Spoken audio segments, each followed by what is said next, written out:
But as the economy begins to turn, as we record this, more and more Americans are needing all the money that they can get. And that means tapping their retirement accounts. That means tapping into their 401ks and IRAs, all that money that's been built up inside their retirement vaults. In fact, a recent Vanguard study reported that a whopping 3.6% of all 401k holders were taking a hardship withdrawal in 2024. That's a 12% increase over the year before.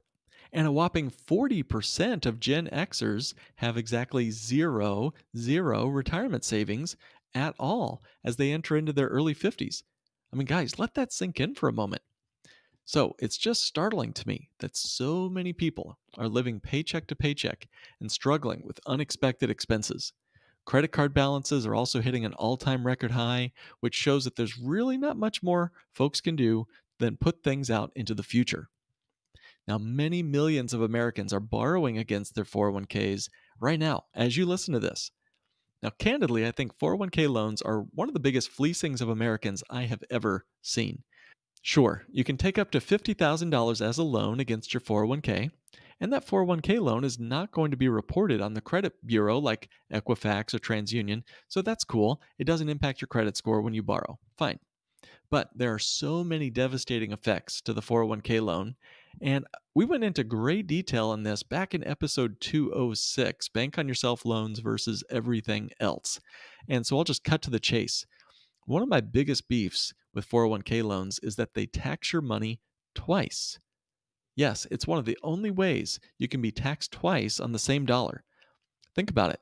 When you borrow from your 401k, you're getting money out of your 401k without any tax due, which feels really good in the moment.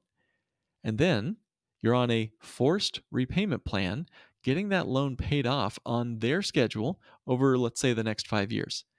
That money is going to be coming out of where? It's going to come out of your paycheck, whether you like it or not.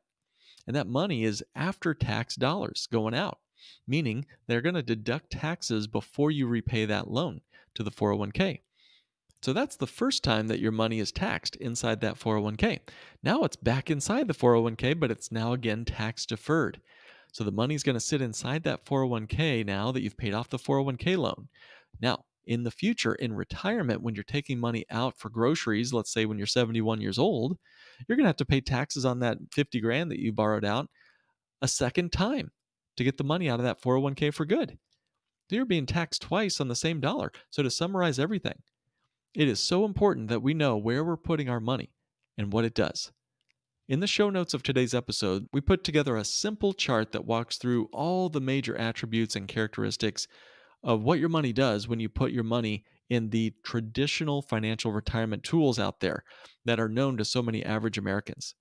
And when we compare that then to Bank on Yourself on this simple chart, I think you're going to be blown away. So definitely check out the show notes for today's episode.